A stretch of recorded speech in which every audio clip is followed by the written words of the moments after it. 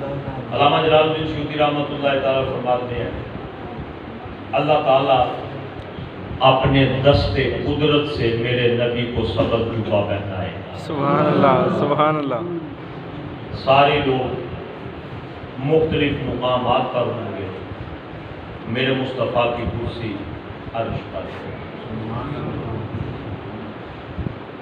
حضور فرماتے ہیں کہ مجھے حکم ہوگا بیٹھ جاؤ، لیکن میں ادب کی وجہ سے کھڑا ہوگا۔ اللہ پوچھے گا محبوب مانگو کیا مانگتے ہو؟ عرض کروں گا مولا امت پریشان ہے، پہلے حساب شروع کیا جائے۔ قیامت کا دن ہے، دو قانون ہے، اللہ کی رحمت کا، ایک میرے مصطفیٰ کی شفاعت کا۔ نیک لوگ، علماء، تہجد گزار، نمازی، روزے دار، عبادت اللہ کی رحمت کی وجہ سے جنت میں جا رہے ہیں۔ ہم جیسے گناہ گار جب پھنس جائیں گے، وہ تو نیکیوں کے ساتھ جا رہے ہیں، گناہ گار مصطفیٰ کے چہرے کو دیکھ۔ اللہ فرمائے گا محبوب آج جس کی سفارش کرتے ہو میں بخشتا ہوں۔ حضور فرماتے ہیں کچھ لوگ ایسے ہوں گے کہ ان کے ہاتھوں میں دوزخ کے سرٹیفکیٹ ہوں گے، میں سرٹیفکیٹ لے لوں گا، ان کو جنت کا سرٹیفکیٹ عطا کروں گا۔ قیامت کے دن پہ سارے نعرے ماریں گے یا رسول اللہ، یا رسول اللہ۔ اور میں یہ مقام میں مانگوں گا۔ حضور فرماتے ہیں جب میں سب کو بخشوا لوں گا، اللہ اکبر، میں جنت کے دروازے پہ پہنچوں گا تو جنت کا دروازہ بند ہے۔ مسند امام احمد میں یہ حدیث جلد نمبر 3، توجہ، پوری توجہ کے ساتھ میرے جملوں کو سماعت فرمانا۔ حضور فرماتے ہیں کہ جب میں جنت کے دروازے پہ پہنچوں گا تو وہاں سارے پیغمبر باہر کھڑے ہیں، امتیں بھی باہر ہیں۔ میں پوچھتا ہوں کہ جنت میں کیوں نہیں جا رہے؟ یا رسول اللہ جنت کا دروازہ بند ہے۔ آقا فرماتے ہیں سب سے پہلے جنت کے دروازے پہ دستک میں ہوگا، جنت سے آواز آئے گی، کون؟ انا محمد رسول صلی اللہ اللہ، علیہ وسلم۔ میں اللہ کا رسول ہوں۔ حضور فرماتے ہیں جب دروازہ کھلے گا میری جنت میں نظر پڑے گی، میں کیا دیکھتا ہوں کہ محمد کا رب آج جنت میں مصطفیٰ کا استقبال فرما رہا ہے۔ سبحان اللہ۔ سجدے میں گر جاؤں گا، امت بڑی گناہ گار ہے، امت بڑی گناہ گار ہے۔ اور میں یہاں علماء کی موجودگی میں جب میں یہ حدیث پاک پڑھتا ہوں نا، اللہ حکم کرے گا کہ محبوب جاؤ دوزخ میں نا اپنے امتی خود نکال کے آؤ، خود لے کے آؤ۔ بھائی کوئی رات ہے، فرشتے کی بھی تو ڈیوٹی لگ سکتی تھی، اللہ کا حکم بھی آ سکتا تھا بھائی فلاں فلاں فلاں بندے کو دوزخ سے نکالو۔ لوگ کہتے ہیں حضور ہمارا میلاد نہیں سنتے، درود و سلام نہیں سنتے، حضور پہچانتے نہیں۔ میں کہتا ہوں جب آدم سے لے کے ساری امتیں ہوں گی، جو نبی حشر کے دن ایک ایک امتی کو پہچان رہا ہوگا وہ آج بھی اپنے امتیوں کو پہچان۔ سبحان اللہ۔ اس نے بھی تو ماتھے پہ کوئی نام تو نہیں لکھا ہونا، وہ مصطفیٰ جو حشر کے دن ایک ایک امتی کو چن چن کے سفارش کریں گے، وہ آج بھی جانتے ہیں کہ کنجور کی سرزمین پہ بیٹھ کے کون درود و سلام پڑھتا ہے۔ سبحان اللہ۔ اور محبت کرتا ہے۔ حکم ہوگا کہ خود جاؤ نکال کے لاؤ۔ سوال اٹھتا تھا کوئی فرشتہ چلا جاتا دوزخ سے نکال کے جنت میں ڈال دیتا، لیکن نہ آج فرشتہ نہیں جائے گا، آج میں خود جاؤ۔ اگر فرشتہ جائے تو شاید یہ دوست بھی سوچے آج میری کوئی عبادت کام آئی ہے، شاید میری توبہ کی مدت ختم ہو چکی تھی، سزا کی مدت ختم ہو چکی تھی، آج کسی نے میرے لیے مانگی ہے، آج شاید میری کوئی عبادت کام آئی، فرمایا خود جاؤ، کہیں یہ نہ ہو کہ یہ کسی غلط فہمی میں رہے، اسے پتہ چل جائے میرے تو سارے عمل جہنم والے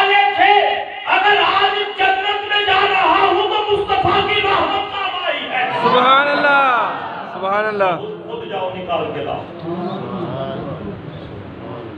اس کو پتہ چل جائے آج نیکیاں کام نہیں آئی, آج مصطفیٰ کا میلاد تھا. سبحان اللہ آج نیکیاں کام نہیں آئی, آج حضور پہ پڑا ہوا درود و سلام. بے شک حضور فرماتے ہیں ایک ایک کی سفارش کرو گا. اور میں جب یہ روایت پڑھتا ہوں, جب جبریل نے آ کے کہا تھا یا رسول اللہ اگر حکم دے تو طائف ہو جائے, پہاڑوں کو ملا کر تیس نیس ہو جائے, نیست و نبود ہو جائے, تو حضور نے کہا تھا مولا یہ مجھے پہچانتے ہیں. یا جو نبی کافروں کی ہلاک ہونے کی بھی دعا نہ کرے, وہ میلاد منانے والوں کو درود و سلام پڑھنے والوں کو کیسے بھول جائے. سبحان اللہ جو کافروں کے لیے بھی دعا کرے کیسے ہو سکتا ہے کلمہ پڑھنے والا ان کی دوزخ میں چلا جائے. اور یہ تلک الرسل فضلنا بعضهم علی بعض, بعض کو بعض پر فضیلت. یقین جانے ساری زندگی درود و سلام پڑھتے رہے, میلاد کرواتے رہے, میرے مصطفیٰ کے ایک احسان کا بھی حق ادا نہیں کر سکتے, پہچان ہی نہیں سکتے. حضور نے فرمایا تھا ابو بکر لم یعرفنی حقیقہ, میرے ساتھ رہتے ہو کبھی نہ سوچنا میری حقیقت کو سوائے رب کے کوئی جان ہی نہیں سکتا. ایک دن ام المومنین سیدہ عائشہ صدیقہ فرماتی ہیں حضور پہ بڑی خاص کفیت تھی, تو میں حاضر ہوئی, سلام پیش کیا, حضور نے فرمایا کون ہے؟ عرض کی یا رسول اللہ. حضور نے فرمایا کون عائشہ؟ یا رسول اللہ ابو بکر کی بیٹی عائشہ. کون عائشہ, کون ابو بکر؟ سیدہ پاک فرماتی ہیں میں حجرہ مبارک میں چلی گئی. تھوڑی دیر کے بعد پھر حاضر ہوئی, عرض کی آقا آج آپ مجھے پہچان نہیں رہے تھے, آپ پوچھتے تھے کون, تو میں کہتی عائشہ. آپ کہتے کون عائشہ؟ میں کہتی ابو بکر کی بیٹی عائشہ. کیا وجہ ہے؟ فرمایا عائشہ کچھ لمحات ایسے ہوتے ہیں سوائے رب کے محمد کو کوئی نہیں جانتا. سبحان اللہ. سیدہ عائشہ صدیقہ فرماتی ہیں پوری زندگی میں ایک وہ وقت آیا تھا جب حضور پوچھ رہے تھے کون, کاش میں پوچھ لیتی یا رسول اللہ آپ ہی بتا دیں کہ آپ کون ہیں. سارے راز نہ کھل جاتے, سارے پڑھ, لیکن حضور کا جشن منانے والوں, میلاد میں آنے والوں, میں نے جو بزرگوں کی بارگاہ میں بیٹھ کے سیکھا ہے. ایک دن حضرت صاحب سے ایک واقعہ سنا, بڑا ایمان تازہ ہوا. آپ بھی پوری گفتگو کا خلاصہ ایک جملے میں رکھ رہا ہوں. ایک دنا سمجھدار عورت, سمجھدار عورت جب اپنی بیٹی کو گھر سے رخصت کرنے لگی نا, نکال کے لگا, آندھی پترا تو ہوں سہرے کے گھر چل گئی ہے, تین سہرے کے گھر بسن کا طریقہ نہ دس کرنا.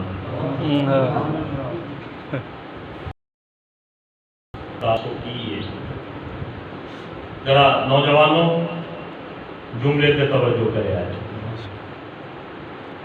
انہیں آخیا ماؤ کی ہے, آخیا پترا سارے نال بگاڑ لیں پر خصم نال نہ بگاڑے. سب نال بگاڑ لیں, خصم نال نہ بگاڑی تے بس پوے گی. اور سنیو سب نال بگاڑ لیں مصطفیٰ نال نہ بگاڑ. سبحان اللہ سبحان یقین اللہ. جانے ایتھے بھی بس پوو گے, اگے بھی بس. سب نال بگاڑ لیں, لیکن اپنے نبی نال